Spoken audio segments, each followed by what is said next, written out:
The year was 1944 and America was at war. And for the most part, we were winning.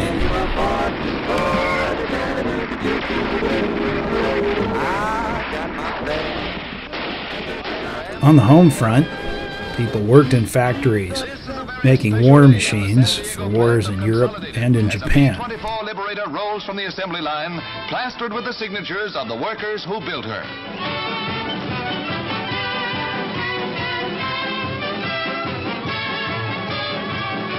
She's the 5,000th bomber to leave the factory. Good luck and good hunting, 5 grand. And if you were in high school in those days, the question wasn't if you were going to war. The question was, which branch of the service? I'm Frank Poindexter. In 1943, I was a 18-year-old wizard that just got out of high school. At that time, President Roosevelt was trying to put together some air crews to take the bombers and the fighter craft and transports overseas to run the Germans out of Europe back into Germany. Training was the #1 problem. Lines of recruits appeared all over the country. Most fun I had was the day they sent me a little notice that I was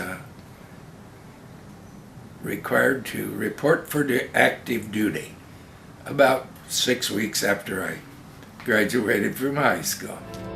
The training commands pumped them into 2 main arteries. As the men arrived, schools sprang up to take them in. Air cadets went through a variety of schools preparatory to flying, while future ground crews learned 100 different trades. Some ground men volunteered for flying jobs. Others became officers. Flyers went on to the airfields, while gunnery training was given to bombardiers, navigators, and other potential crew members. We went from pre-flight to aerial gunnery school and learned to use 50 caliber machine gun. And we flew in B-17s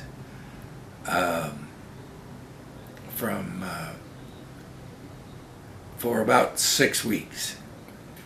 And I was in a class of about 300, and they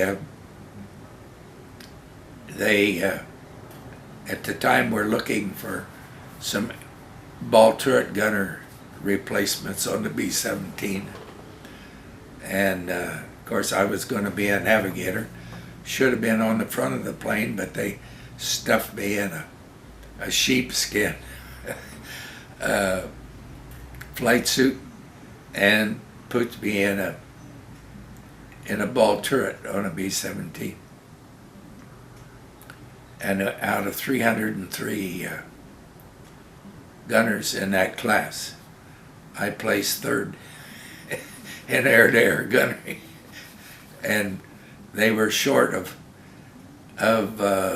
ball turret gunners. And I almost got a fast trip to Europe as a ball turret gunner on a B-17 out of England.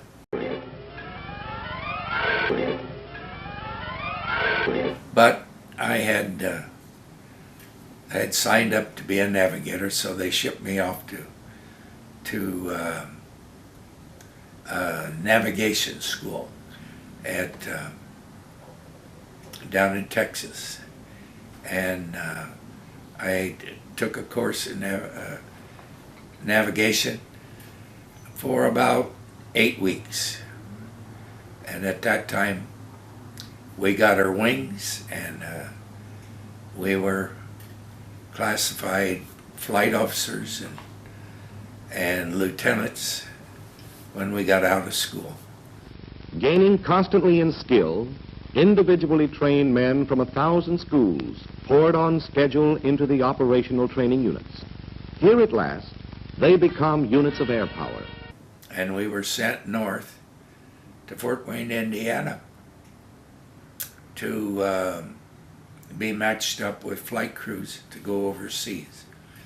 And they, from Fort Wayne, they were sending flight crews to Karachi, India, and they were sending some to London and England. They were sending some transport groups were taking planes over and flying them overseas. Today we have 15 air forces, all joined together by the network of the Air Transport Command. 110,000 miles of regularly scheduled routes, 4.5 times around the world. Over these routes, the ATC ferries planes from factory to front. It transports key personnel and delivers supplies at the rate of 10 million miles a month.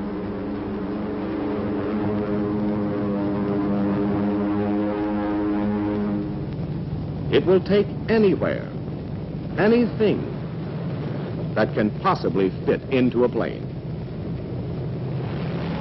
Once it delivered to Alaska, a complete hospital in 36 hours. It flew a shipment of grenades from the United States to Guadalcanal in 4 days, when our men needed them desperately. The little extra that can turn the tide of battle. This is the daily mission of the Air Transport Command.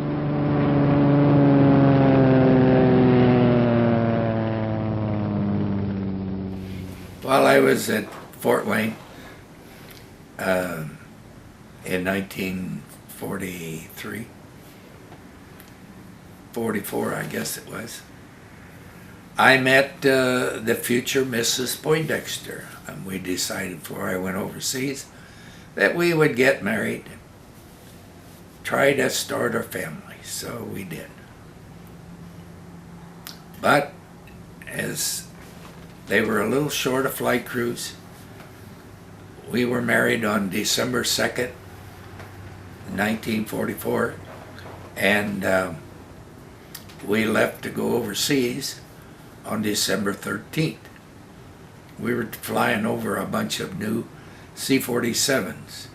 We were going to fly out of Fort Wayne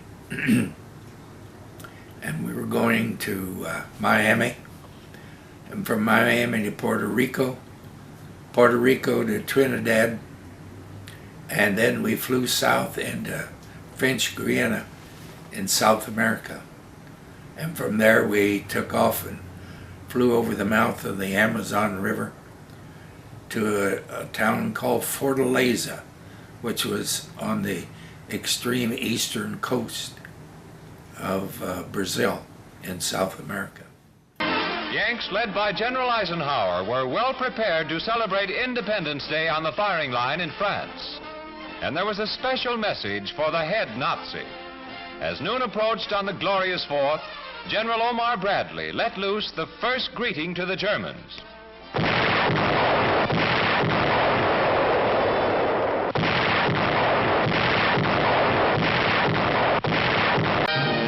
In Rome, liberated from the fascist and the Nazi, wreaths are placed on the Victor Emmanuel Memorial. In the free Roman breezes flies the flag so dear to every American, the flag of liberty. Then we got ready to make the trip from Ascension Island, or to Ascension Island from Fortaleza. This is about 1,600 mile trip out over open water to a little island about 10 miles long and about 4 or 5 miles wide in the middle of the Atlantic Ocean. And on Christmas Eve, we flew from Fortaleza to Ascension Island, where we were just met with a big feast of peanut butter and jelly sandwiches and grapefruit juice, canned grapefruit juice for a drink. That was our rations on the overseas flight. Marshal Tito, leader of the Yugoslav partisans, poses for the newsreel cameramen for the first time. A thorn in Germany's side, he and his guerrilla bands have waged constant war on the invader. Hiding in a mountain fastness, these patriots strike swiftly and suddenly at superior Nazi forces. Many women are in the groups that time and again have won towns and villages against heavy odds. Brave men and women who will never bow to the invader or let Yugoslavia die. One of the most fun trips that I had was we had a group of 6 airplanes that were taking some partisans into Yugoslavia, and the clouds build up out over the ocean, and then they would blow back up against the mountains. And here we were going into an air base that was about 9,000 feet up in the mountains, and there were 14,000 high peaks all around this little air base. Now once you come down out of the clouds, you were supposed to look for the colors of the day. See, sometimes the Germans would come in and take over these supply bases, and of course the Germans were always wanting you to land, and they would stop and take over your supplies and take you as a POW, of course. 1945. Before these guns are stilled against the Nazi, his furious counterattacks must be blasted, the German borders squeezed ever smaller. 1945. The full industrial might of hundreds of millions, the courage and skill and tireless effort of the Allied armies of liberation will be brought to bear against both Germany and Japan.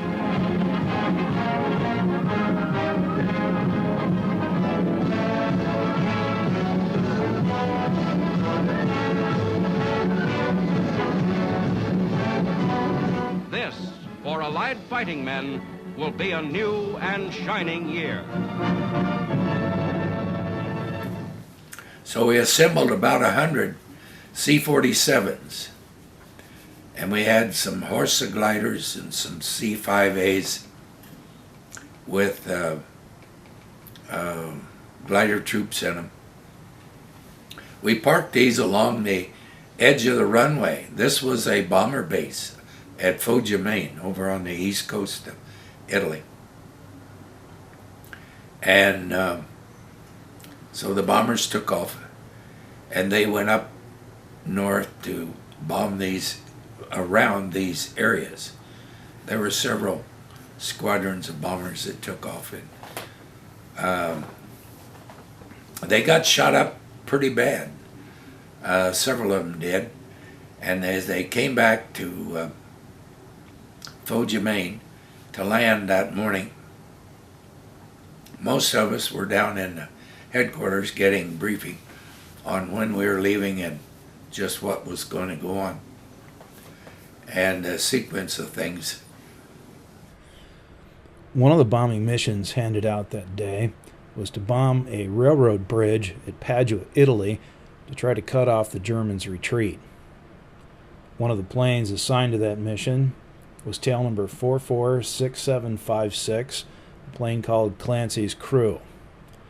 The mission commander reported that flak was moderate but accurate, and 3 planes were damaged. 2 of them made it back to the air base. The crew of Clancy's Crew didn't know it yet, but they were about to meet Dad. One of these airplanes was pretty well shot up,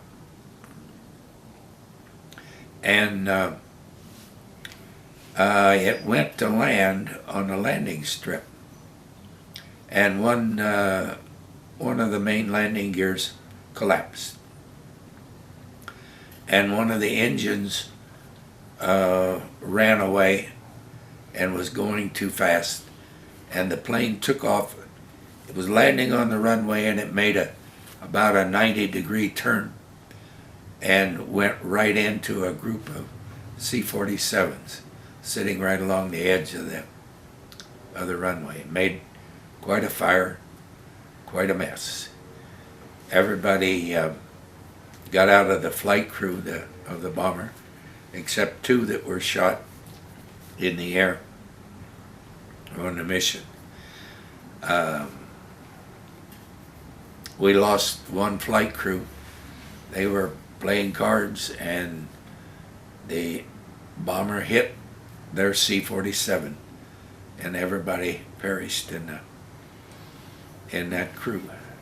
In Belgium, Allied fighting men struggle on. One of the assignments we drew towards the end of the war, the Russians had come out of Stalingrad and were headed for Berlin. They were chasing the Germans back up through Yugoslavia, Hungary, Austria. We had a bunch of bomber crews that had gone down all over southeastern Europe. And the Germans didn't have food to feed them. The Russians didn't have food to feed them. So the Germans would put them out on the peasants' farms up in Austria and northern Italy to help the farmers raise crops. And we got a call from a British unit that was on the ground up around Klagenfurt, Austria. And they had located about 48 American POWs, American and British POWs, and they asked us for a volunteer mission to go up, pick these guys up. Now, Klagenfurt is a little town in Austria that is surrounded by 14,000-foot peaks. It has an airport with about a 1,500-foot runway. And so when you're flying a C-47, the flight does real well. Up to about 10,000 feet, you get a little intimidated when you look at those 14,000-foot peaks around there. But we volunteered, 6 of us, 6 crews, volunteered to go in and pick these fellas up. We went in, and again, typical C-47 organization, we would line our airplanes up along the runway. And about 3:30 or 4 o'clock in the afternoon, we looked up on some of these these roads that were coming down from the mountains to the town. And lo and behold, here comes a big long line of tanks and armored guns and a lot of mounted a German patrol. Looked like a whole brigade. And as these guys were coming down, we could see the guns on the tanks were pointed right at us. And we thought, whoops, this is a whale of a time to get captured and make a POW, because we think the war is over. And yet here we are right in the middle of it, and down comes this command car and charges in front of these tanks. And he wheels out on the runway, and the guy that was in charge of the mission that day was Lieutenant Fox. Now, Fox was about a 6'6" Texan who weighed about 180 pounds, but he had about 5,000 hours of time in a C-47, so he was a pretty good pilot. But he saw these tanks coming down off the mountains, and he says, "Boy, what are we gonna do now?" And I told him, I said, "Well, I tell you, there's two wheels on this airplane. You can get behind the first one, but I'm going to take the second one." And this German wheeled up, stopped his command car about 50 feet from us. He got out, clicked his heels, and reached for his revolver. And about that time, Scott says, "Okay, it's about time to run." And here this guy pulled out his pistol, turned it around, held it by the barrel, and offered it to Scott in surrender. And Scott says, I'm afraid I'm not high enough officer here to take you." He says, "Why do you want to surrender to us?" He says, "You're American?" Scott says, "Yes, we're American." He says, "The Russians are right behind us. We would rather surrender to you than have the Russians take us over." So they surrendered. We told them to pitch their tents on either side of his command car, stack the rifles on one side, put the handguns in a pile on the other side, and we'd see about somebody coming in to take their surrender. I have seen your air forces in combat, and I am proud of what I have seen. When I refer to the United States Army Air Forces as your air forces, I mean it in every sense of the word. In 2 years, we have come up from 7th place to 1st place. And today, we have the largest and mightiest Air Force in the world. We were assigned on detached service to General Bow to take him into the airport at Munich for the surrender of the SS troops. Now, General Bow was a good tactician, knew how to organize people, but he was in the airplane. We were approaching the Munich airport, and they had the runways wired with piano wires. They would put fence posts on either side of the runway, and they'd stretch piano wire from one side of it to another. And they had this runway wired up pretty good. And he told the pilot to land on that runway. And the pilot said, Sir, there are piano wires stretched across that runway. If I land, you and I both will die." And the general insisted that we land. And I finally had to tell him that, "Sir, when we're in the air, the pilot is in charge of the mission. When we get on the ground, you are in charge of the mission. Would you please have a seat till we get on the ground?"